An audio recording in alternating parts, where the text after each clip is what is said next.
What's happening, everybody? Welcome to Barnabas Brushes, right here on Twitch. I am happy to come to you every Wednesday at 5 p.m. Eastern Time, live on this channel in support of the Elite Encounters main channel. You see the tag and the banner up there, also in my recommended channels down below. Please give them a check out. It's a Pathfinder 2nd Edition live play in a homebrew world. Plays every Tuesday night at 6 p.m. Eastern. Want to give a special thanks to the Elite who are here supporting the channel, following and subscribing, and continuing to support us so we can continue to provide you with the content that we bring you every week. So, Elite Encounters is a live play role playing game organization. Pathfinder 2nd Edition. Hey, welcome aboard. Nice to see you too. Pathfinder 2nd Edition. Hey, Pelican. It's one of the long lists of iterations, basically, that's birthed out of Dungeons and Dragons, the one of the biggest fantasy role-playing games ever, if not the biggest. And the Pathfinder rule set is what we use every Tuesday at 6 p.m. Eastern on the Elite Encounters channel. What I'm doing here is painting miniatures to use in that live play because we play in studio with a map and miniatures on the board. We don't use virtual tabletops. We play old school. We're very stuck in the old school ways, which is great in my book. That's how I prefer it. So what I'm doing here this week is continuing to work on the Epic Encounters line. You see one of the guys here that I need to kind of finish up working on, this Iron Skull Archer. These are part of the Epic Encounters line of miniatures. This is a Steamforge Games manufactured kit. Epic Encounters is a line of miniatures that come in these box sets that have a number of figures, whether it's a bunch of minion type figures or one very large boss monster type of miniature. The small booklet that you see kind of the cover for here that kind of gives you a series of encounters using those miniatures, and it also comes with a flip mat to use to have your miniatures on the board and have a tactical map to play with. This set came with all kinds of really cool miniatures in previous episodes. We've painted the Iron Skull Leonites. We have painted the Iron Skull Ondabatas, the Iron Skull Duelists, which were the really cool guys here with like half their heads lopped off.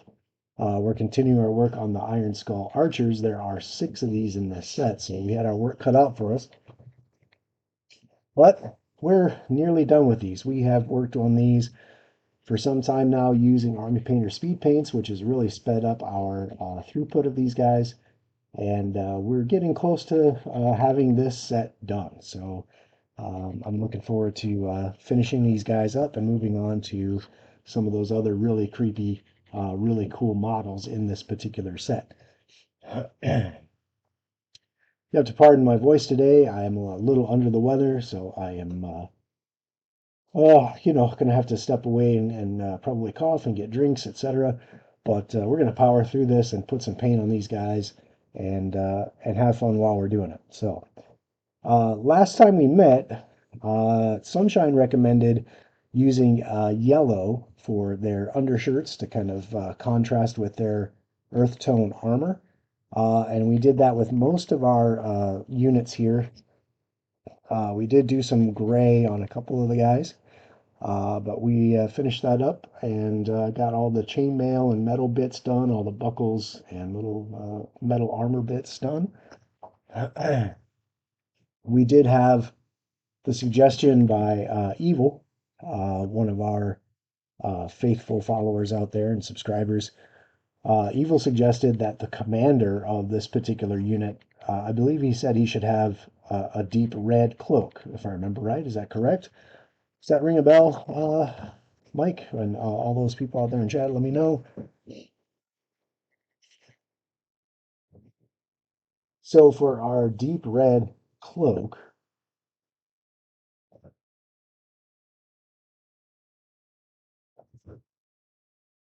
he wanted to go with, I think, almost like a maroon color, like the 82nd Airborne Berets, I think was what he said. So I'm gonna just a color reference. I'm gonna Google that up real quick,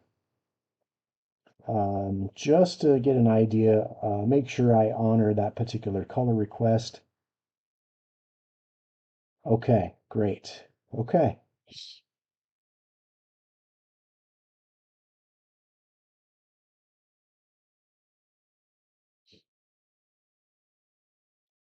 very cool. Okay, so they are kind of a deep red, almost maroon color. They are made from wool. They're almost like a purpley red. Interesting. Okay, okay.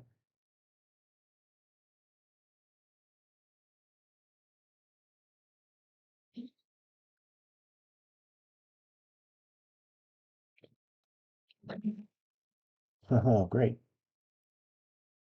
Helps if you don't smack into your camera like a doofus.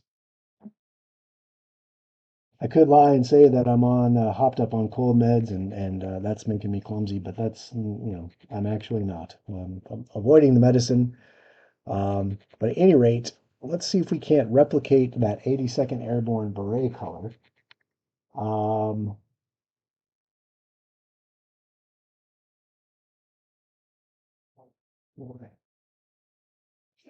let's see what I've got in the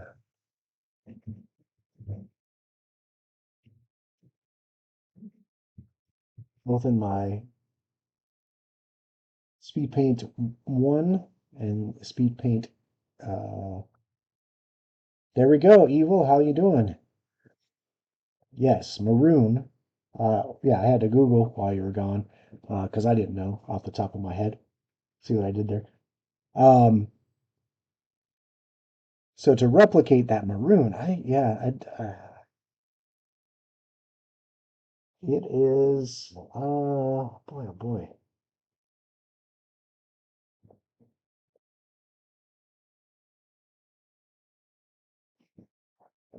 I'm probably gonna have to do some mixing here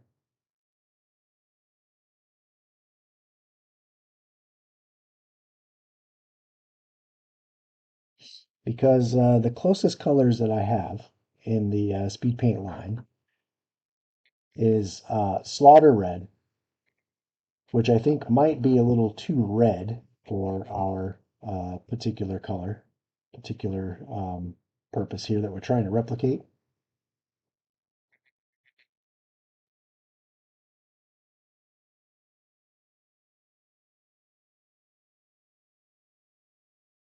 Uh-oh, you're just getting out of bed? All right.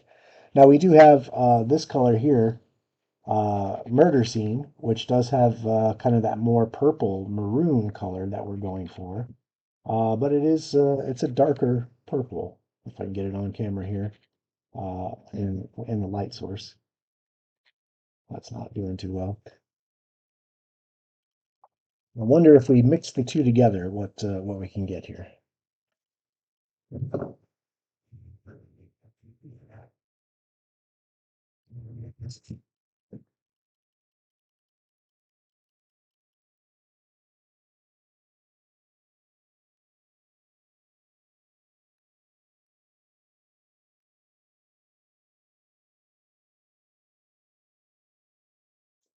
Try a little bit of the Murder Scene and a little bit of this Slaughter Red. We'll do 2 parts of the red to 1 part of the Murder Scene. Mix it up pretty good and see what we get. So I'm going to mix this off air.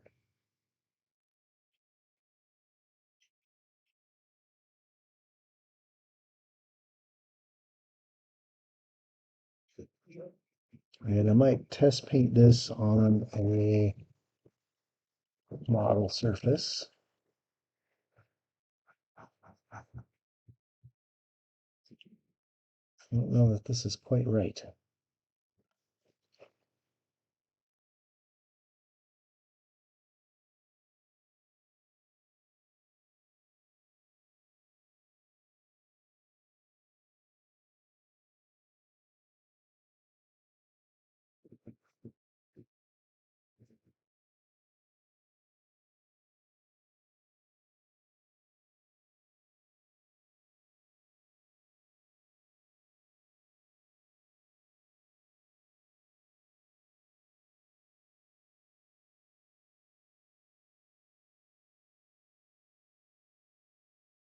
Okay, so just off air here, I put it on a pure white model.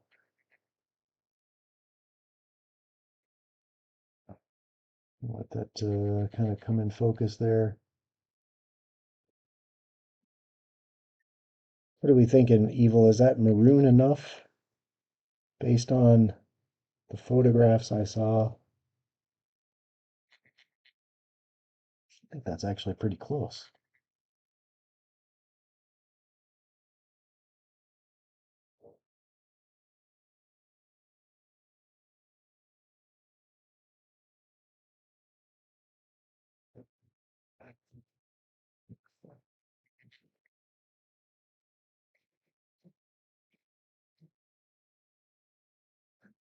I need a tad more red. I think it's still coming out a little too purple for my taste.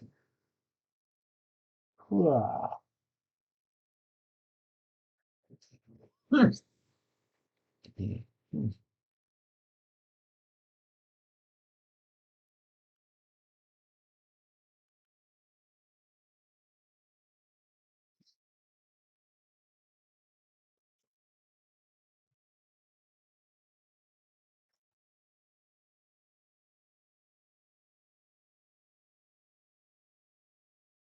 Okay, okay. I think we got us a winner then. Let's give it a little bit more red to give it that little bit more of the red hue instead of that purple, but I think we do have a pretty close maroon. I agree. So grab my actual painting brush, not my mixing brush. We'll throw our test model off the off camera here, and we'll apply it to our. This guy will be the leader of our unit. That'll be his cloak color.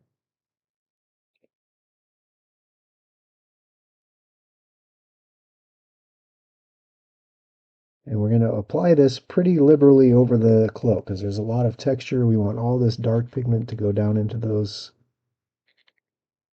folds and creases to create this shadow.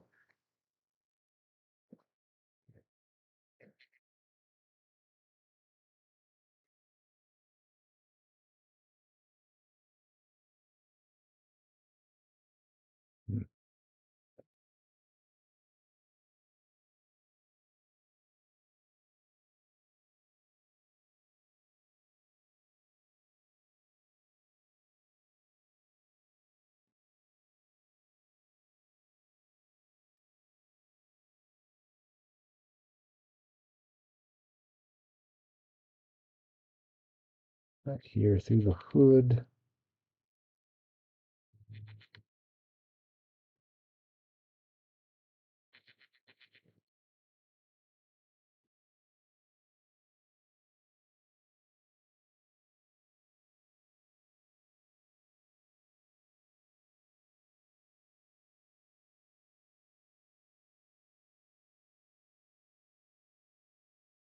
So who is ready for Halloween tomorrow? Any special plans? Everybody ready for the onslaught of trick-or-treaters?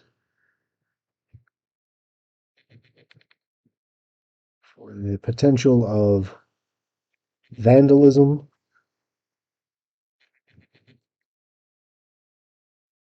We actually have pretty good kids in the neighborhood here, so that we never have to worry so much about being TP'd or egged or anything silly like that. Not that I did anything like that when I was a kid, right?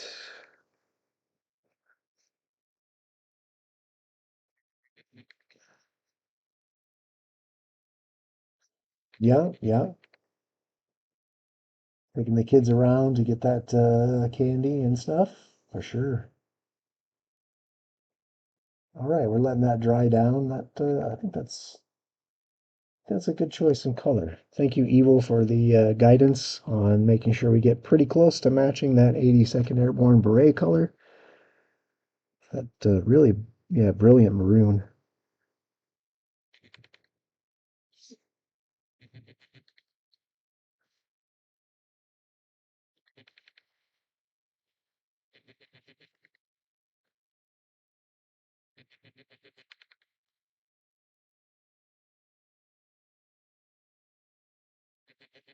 I always look forward every Halloween to answering the door to the neighborhood trick-or-treaters. I've always been in costume doing it. Um, Sometimes scary costumes, sometimes scaring the kids a little bit. That's always fun. Uh,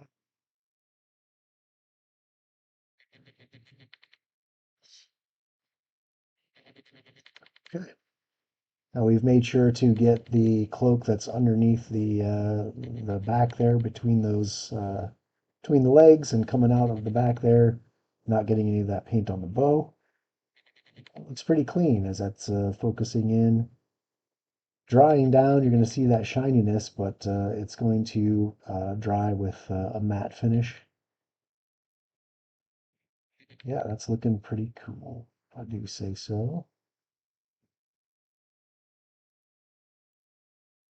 Oh no, that doesn't sound like a fun Halloween.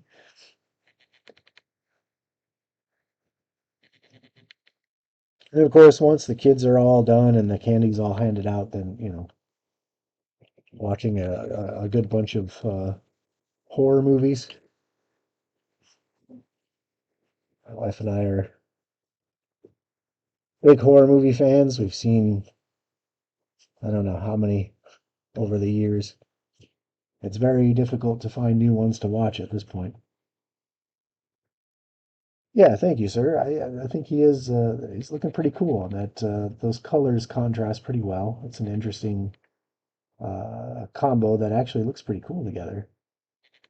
So the only thing that's really left on the figures here are uh, the arrows, the fletching on the arrows.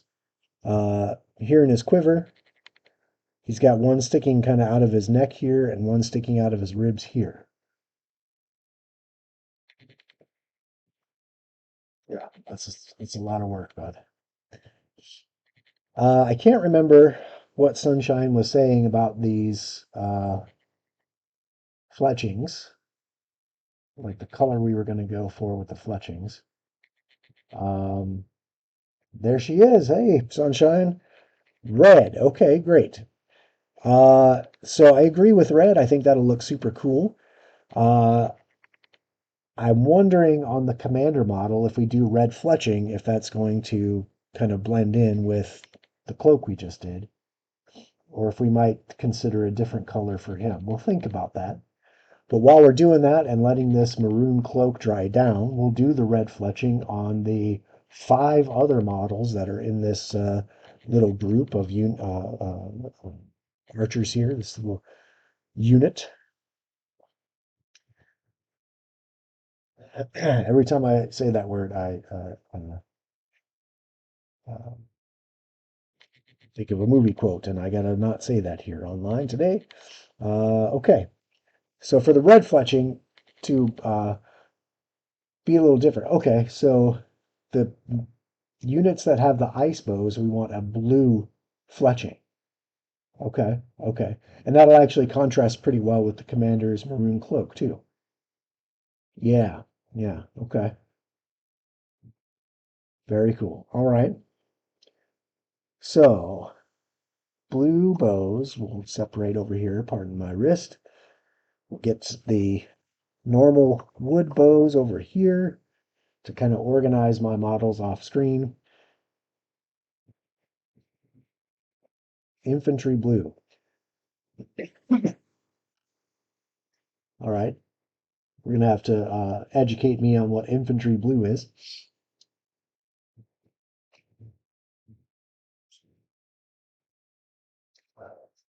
In the meantime,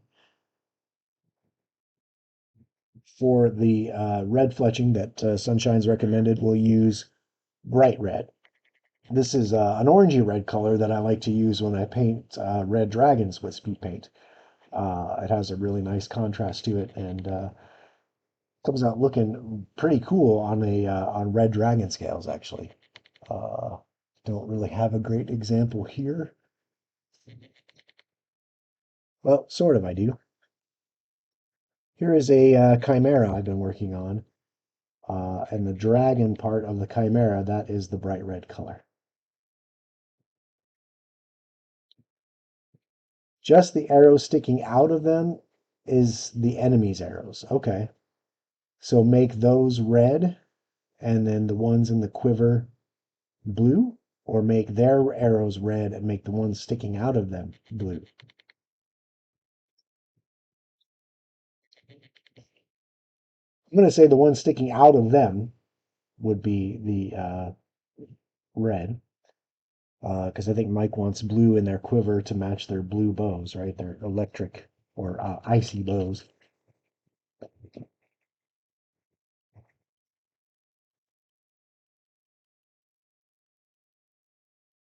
Again, we're going to mix this pigment up in the medium really well.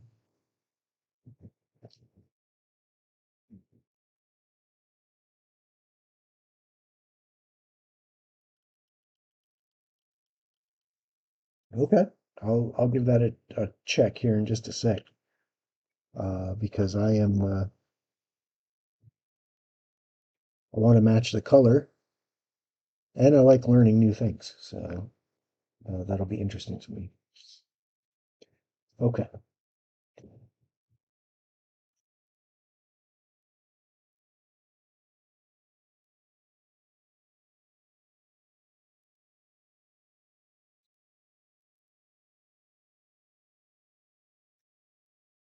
okay. He's got this arrow sticking out of his head here. It's kind of funny.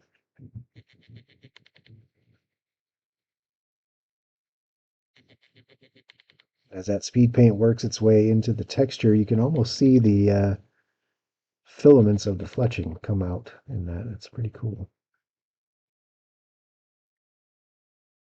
Get that focus in there.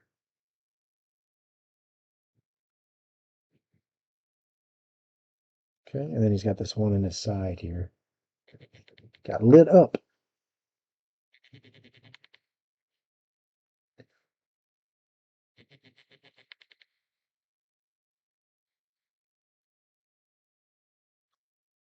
Okay,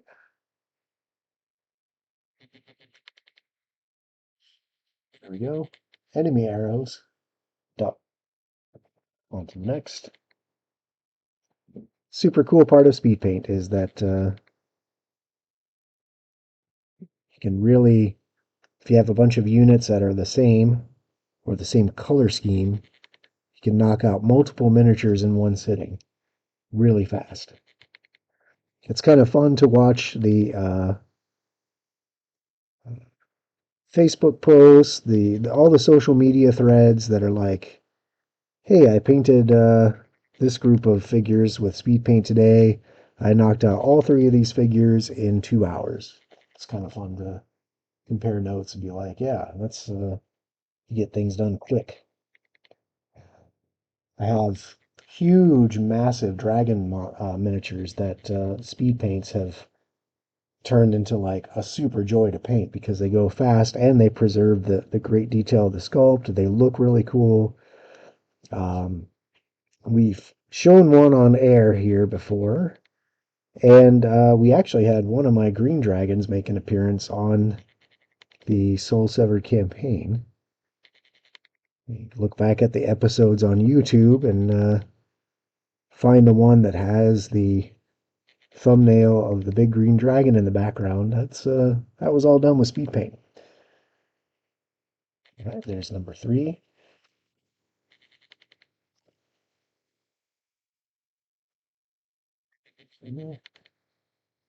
One to the head and one to the chest.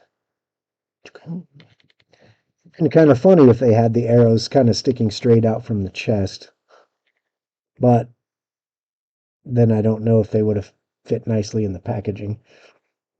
Because these do come in the kit with a little kind of tray that they sit in to keep the models, secure in the box while you're transporting it around, going to friends' houses or your next game session to plop these on the table. You don't want them rattling around the box and having little bits like the bow break off.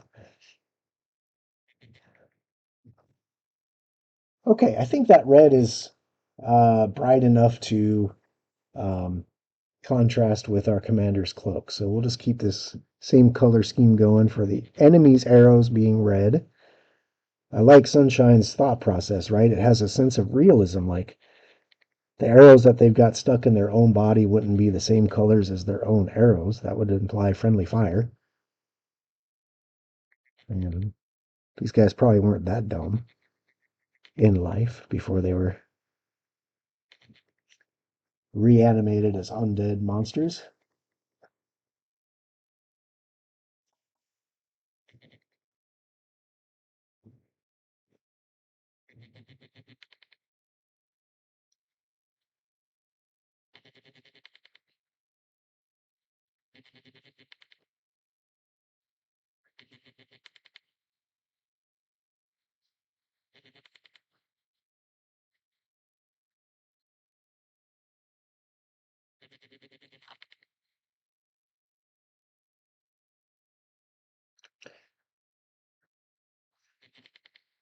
Just a little bit here.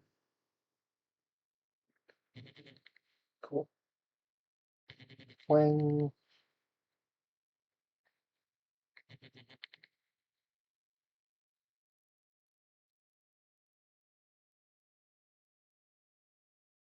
Very nice. Okay.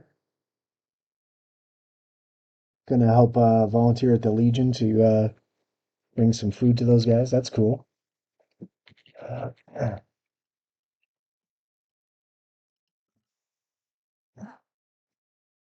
Way back when I was a kid, uh, I lived in Colorado. I lived in a town that was surrounded by military bases. My dad was a vet. My girlfriend's dad was a vet, and he was an officer in the Legion. And they hosted karaoke at the Legion. So that was a fun thing to do with my girlfriend at the time. Was go into the Legion and sing karaoke in the bar with her dad and his buddies. Our parents, of course, were Vietnam era vets. So that was a an interesting crowd to sing karaoke with for sure. Lots of old 60s uh, classic rock staples. But we threw in a little bit of, our own flair as well. Did some 80s new wave, my girlfriend and I, way back in the 1990. Oh boy. Okay. So now our actual fletching in the quivers, we want to go with this blue that Evil's suggesting. So I'm going to grab my phone here and take a look at this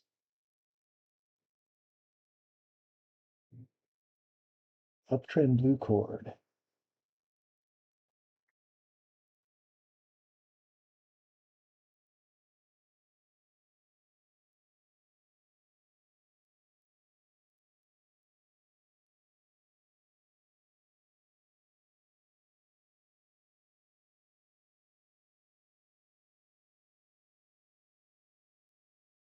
Okay, okay.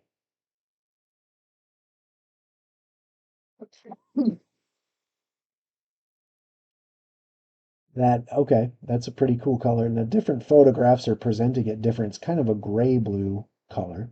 It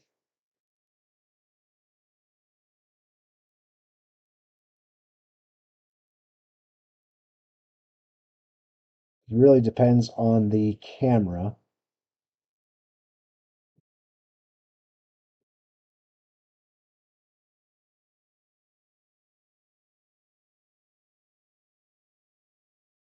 but most of what I'm getting is basically that color there, which is a very cool light gray blue. Yeah,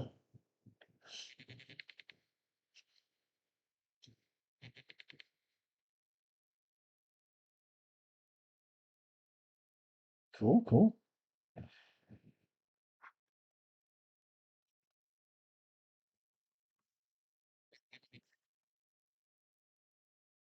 All right, I got to stop picking up my phone because every time I do, I knock into my desk camera.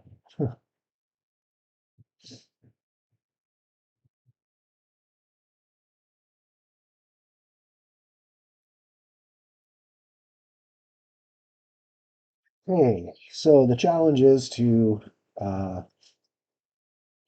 match as close as we can this blue with the speed paints that we have.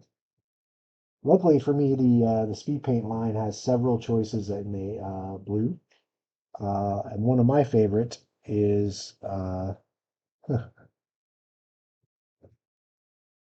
let's see, that's probably a little too oceany. I'm checking all my blues with my skull caps to see how they compare to what we're looking at in this on this infantry corps.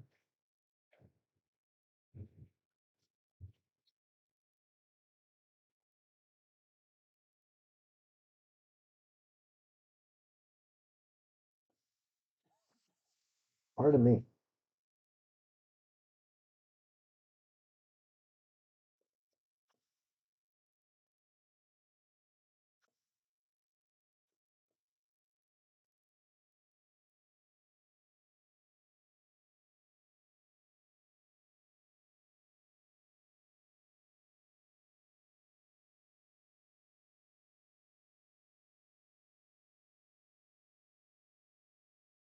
Okay,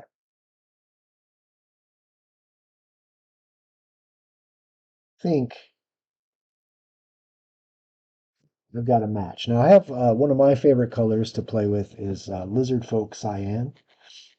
And this is kind of really almost like a turquoise or teal, and that's really, I don't think, a great match for the infantry blue that we're talking about.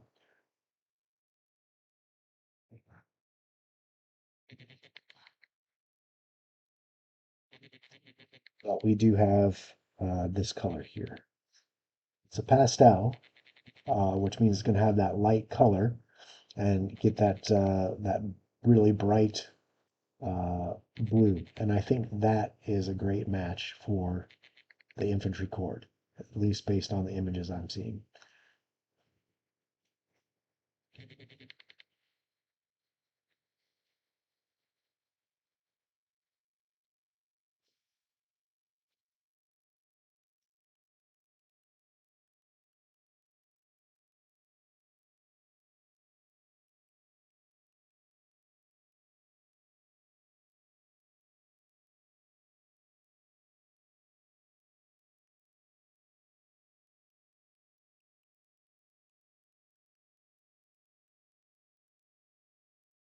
Yeah, evil Seer's husband is he's not a cast member, so you don't see him on screen.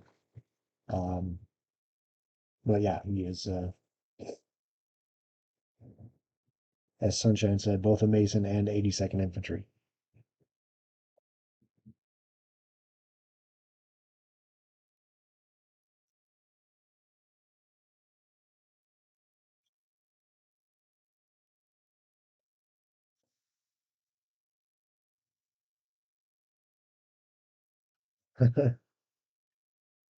I'm glad it's going to cut the mustard, and yeah, I love the colloquialisms. I don't know if you remember when we were kids, uh, the I think it was during the Tom and Jerry cartoons. There was a cartoon that was nothing but like a whole 4 minutes of a story that had all these kind of idioms, like these definitely like American idioms, right? Like, uh, being shorthanded and, couldn't cut the mustard, et cetera, et cetera. And it was a whole cartoon illustrating all of these idioms and colloquialisms. It cracked me up as a kid. It still cracks me up as an adult. Um, but it just reminded me of that.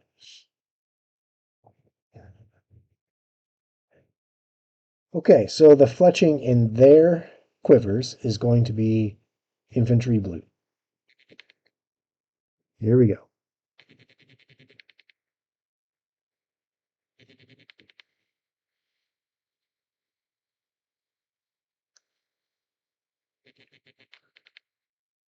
which is kind of an icy pale blue that matches or goes well with the idea that the bows are frost enchanted.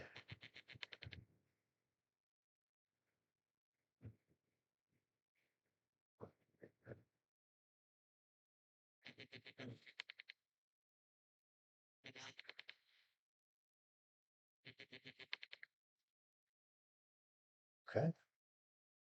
There we go. As that dries down, we'll be able to see how that speed paint is interacting with that slap chop prime underneath. And we could always give this a quick dry brush. It's almost like a cornflower blue in a way.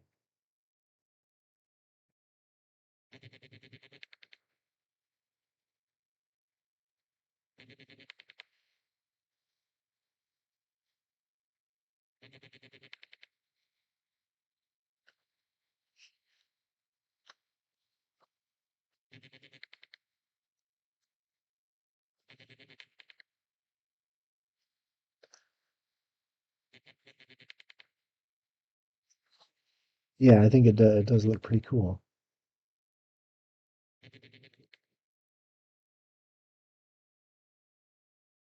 Definitely catches the eye.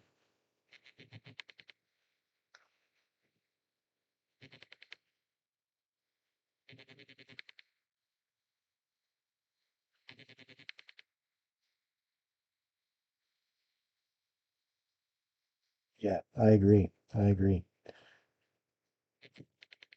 Kind of pops out. Now, if I'd have done an earth tone for this fletching, it would have been like all kind of drab.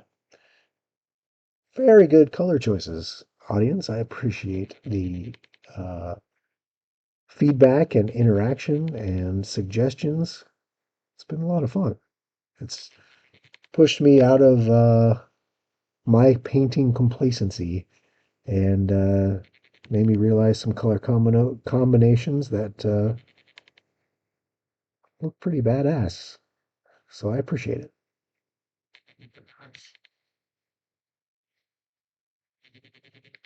Sometimes the hardest part of painting miniatures is choosing your colors. So this is kind of fun having a team to help make the selections for me. I just got to push the brush around. It's kind of nice.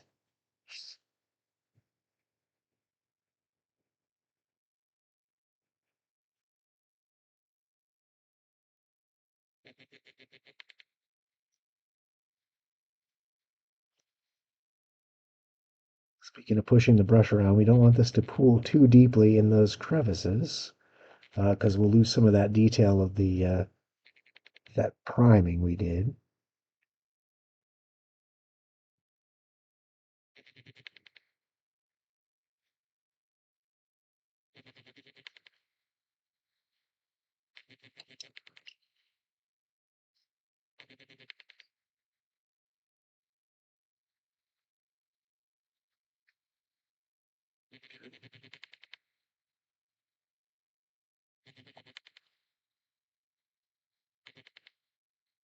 Yeah, that definitely gives us the distinction.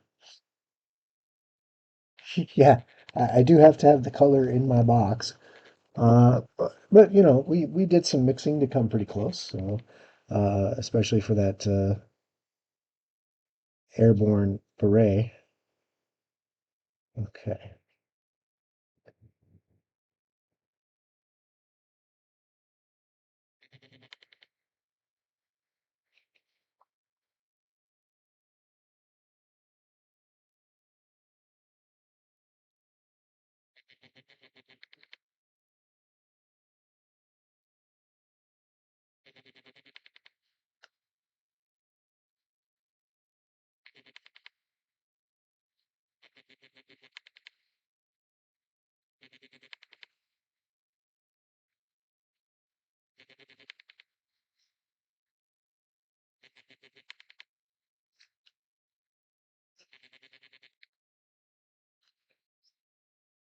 All right, that's five. One last one for the fletching.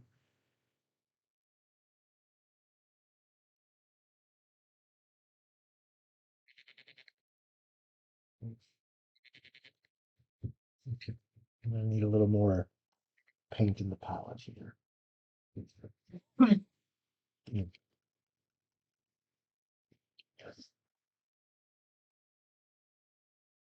Just a little touch more.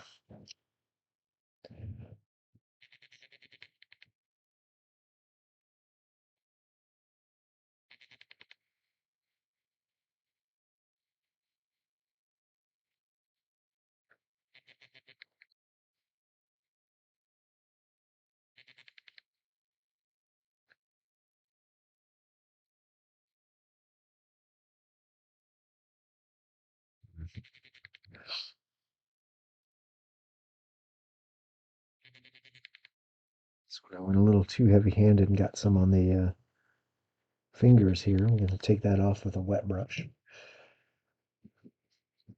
No problemo. Okay, so we'll let that dry down and we'll go back to the first guy in line that we painted.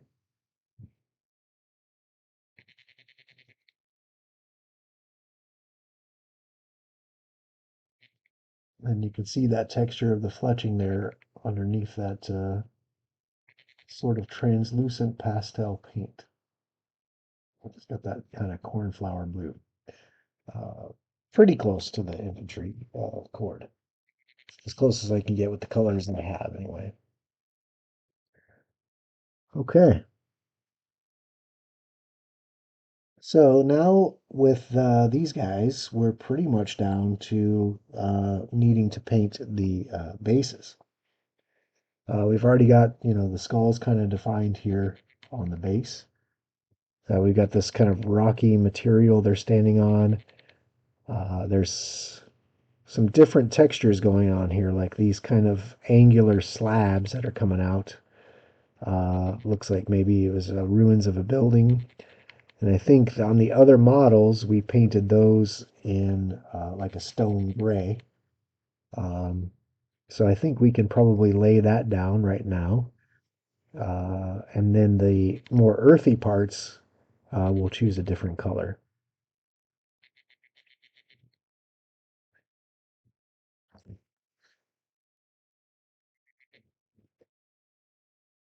So for that stone gray, we'll use good old Grave Lord gray. That's a nice uh, kind of gray granite stone color that I use on a lot of models.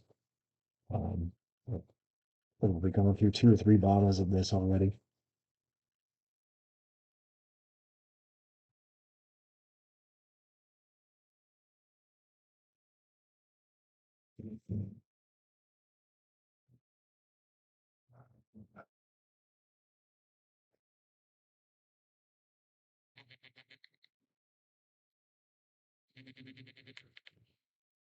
Okay, so we're just going to load this up on our brush. Kind of careful not to paint right up onto the skull. We don't want to get this stone color on the skull itself. We'll kind of get these slabs here. Let's get the one under his left boot.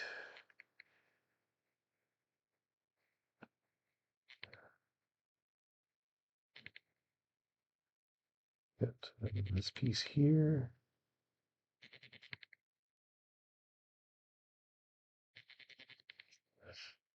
This little rocky chunk here.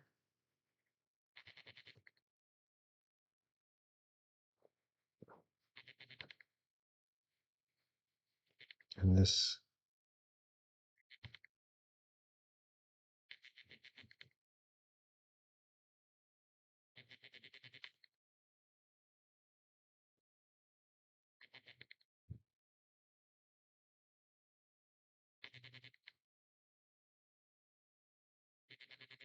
I think that covers most of the rocky slab on the figure. And the rest is kind of this crumbly earth.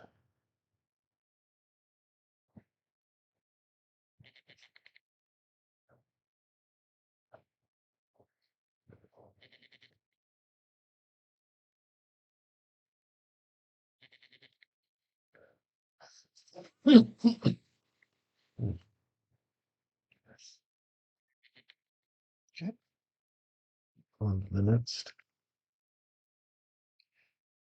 My voice is getting worse and worse as I go here, so I may talk a little less.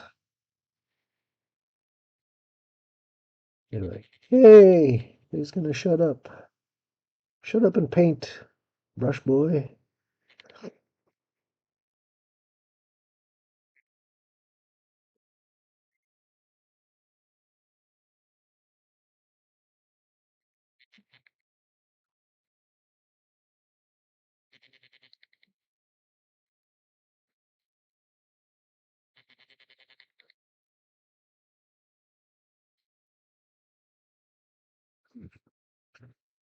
Last something touch.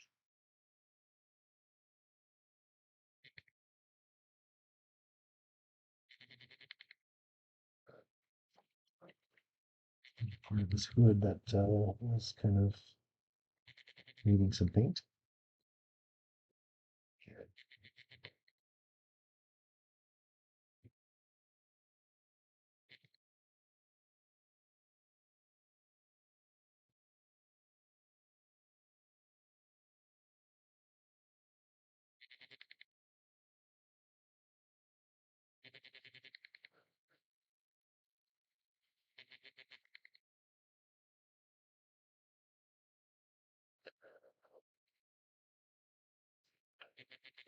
There's number two. That was the commander. Yeah. Gonna need a little bit more of this Gravewood Gray. I'm gonna go through quite a bit of this.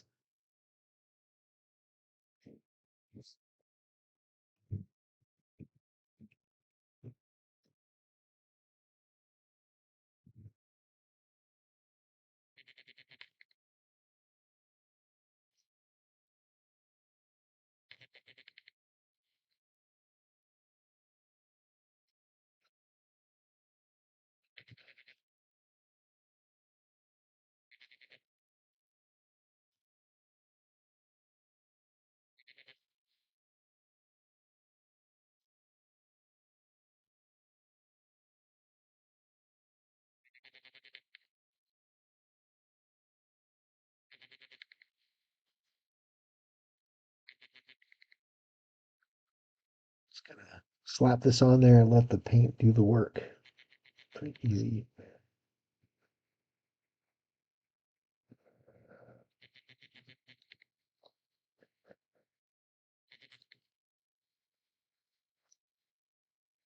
Yeah, that's three.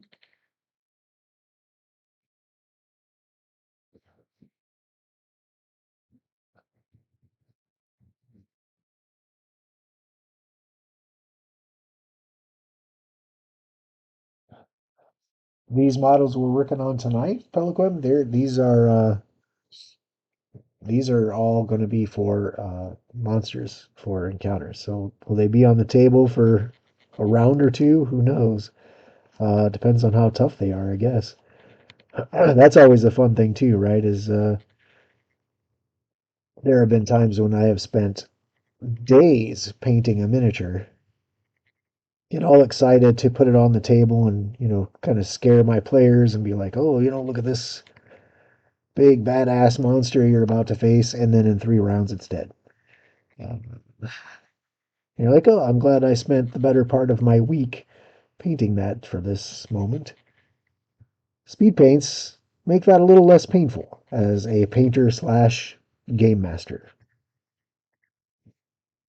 So yeah, my dragon might still be defeated in 10, 11 rounds, depends on how tactical I play it. And it's forced to fly away and or, well, without any spoilers, the particular campaign I'm running, the dragons fight to the death because they are under the thrall of the big bad of the campaign. So they unfortunately must fight to the death to protect him. Uh, those guys, they go down uh, to their doom. So speed paint makes it a little less painful to like, oh, I put so much effort into this model and it got its butt kicked in minutes at the table. So interesting dilemma that you bring up. Okay, so we've got just a couple more models to get this gray on. Uh, I'm gonna have to step away for just a second. My cold is getting the better of me. One moment.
And we're back. Sorry about that. That's I hate having to do that.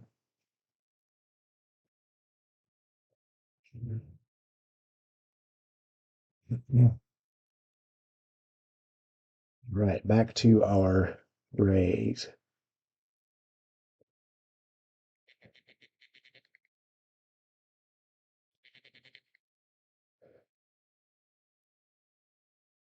Yeah, I do tend to spend more time on my PC models, just because they are going to be featured on the table, hopefully for a longer time.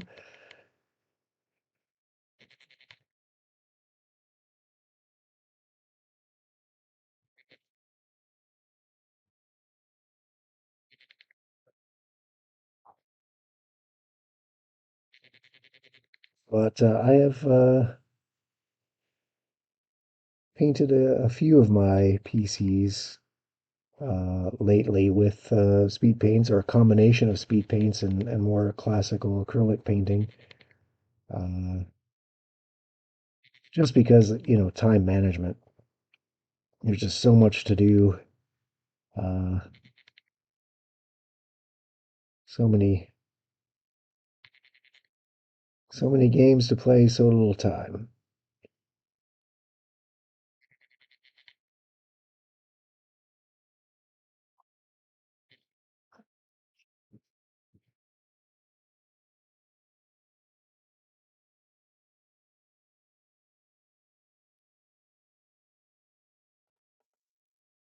Yeah, the pre-painted miniatures definitely are a lifesaver too for um, monsters that are going to be on the table and then defeated and put right back in their box. That is true. And there's a number of companies out there that put out the pre-painted. I have a few of those myself.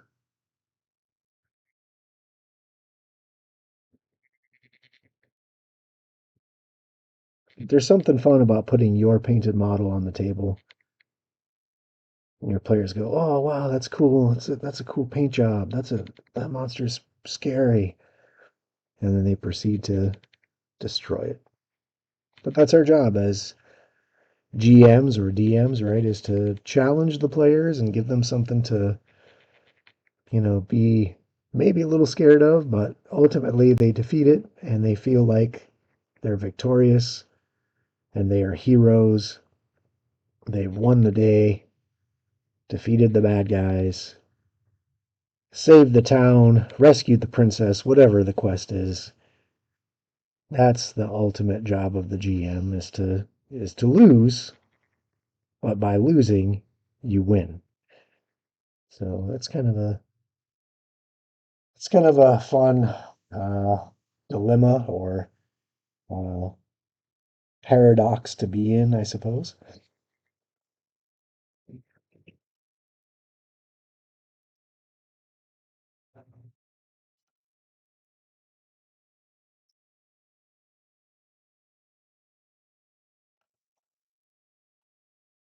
All right. Well, we've laid down our gray on our bases, so we're getting pretty close to being done with the Iron Skull Archers. So next week, we're almost at the top of the hour, so we're going to kind of wrap it up here. Next week, we'll put the final touches on our bases for our Iron Skull Archers, and then we'll look forward to painting some of the other models in the kit. So to help me prepare for that, there's just a few left to choose from in the models. We have a couple of these Iron Skull Executioners. I'll kind of maybe zoom this in a little bit manually. Uh, these guys have big, like battle axes and grievously wounded heads. There's only a couple of those. Those might be fun to knock out. It looks like they have some plate mail armor on, so that'll be a little bit of a change up from what we're doing. We also have a couple of these Iron Skull Knights left. So these have like some metal breastplates, this kind of flanged mace. Um, Definitely still a skeletal figure, but with this strange kind of iron mask helmet on. So a couple of those. And then these guys, these big bad Iron Skull Death Riders. These are super cool looking. So what do you guys think? What should we maybe prep up to paint for next time to work on getting some primer on, maybe getting some color on as we finish up these Iron Skull Archers. We're getting a little over halfway done of finishing this kit, so I'm pretty excited to see what's in the works for us after we get past these undead guys. I think I've got some like barbarians. All right, so we got to vote for the Death Riders. Okay, sounds good to me. I second that motion. All in favor? These are going to be fun. There's a lot of cool details on these, lots of skeletal features. Plus, they're just menacing. They're just very badass looking. Mm. Hopefully, by next week, I'll be able to talk normal and not be sick. All right. Until then, be sure to catch us Monday on this channel here at 5 p.m. We're continuing to work on some commission pieces. I'll probably have that uh, glam girl, whatever what was her, that cyberpunk hype gal. I'll never get that right. Hype gal. She's just about done. I'll probably add some finishing touches to her and get this out to the owner of this particular model. Uh, but we'll have some pieces Monday to work on right here at 5 p.m. Eastern. And don't forget the Elite Encounters channel. The link is down there in my preferred channels. This Tuesday, we're having our Psychic Promise campaign continuing on. So, with Sivril at the helm there as the GM and telling an interesting story of some goings on in Iota Dree, a different set of characters, a different kind of a different cast, but definitely a different group of characters. And then we'll be back 1 week after that with our Soul Severed campaign, continuing our Halloween horror special. Um, the I'm a little nervous about that. We're facing some creatures that are starting to manipulate our minds, and I am not a huge fan of that. But because the creep factor goes up, it's definitely you have to be a little bit more strategic in your choices when it's your turn instead of just the standard, hang and bang. These monsters are something new for us. So be sure to catch that. If you weren't able to catch us live, be sure to catch the videos on demand on Friday on YouTube, the Elite Encounters YouTube channel.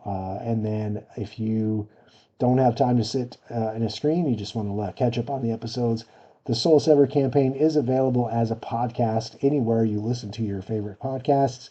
Be sure to search for Soul Severed, and you can catch, right in chronological order, catch up to the story, know exactly why we're in this horrible, horrible town with this horrible, horrible monster haunting them, and find out, a little bit more about Esteban and why he comes and goes, and we just don't seem to remember him. Until then, I appreciate you guys coming. Big special thanks out to the elite, the followers and subscribers out there supporting us and allowing us to continue to bring you this content every week and new content on the horizon. So stay tuned for that. We have some exciting things coming where, you'll get to see a little bit more of us doing a little bit more role-playing game entertainment for you. I look forward to that. And I look forward to bringing or being part of bringing more stories and more hilarity and more adventure your way on our channel. So stay tuned. We'll see you next time. Until then, have a good night, everyone. Good evening.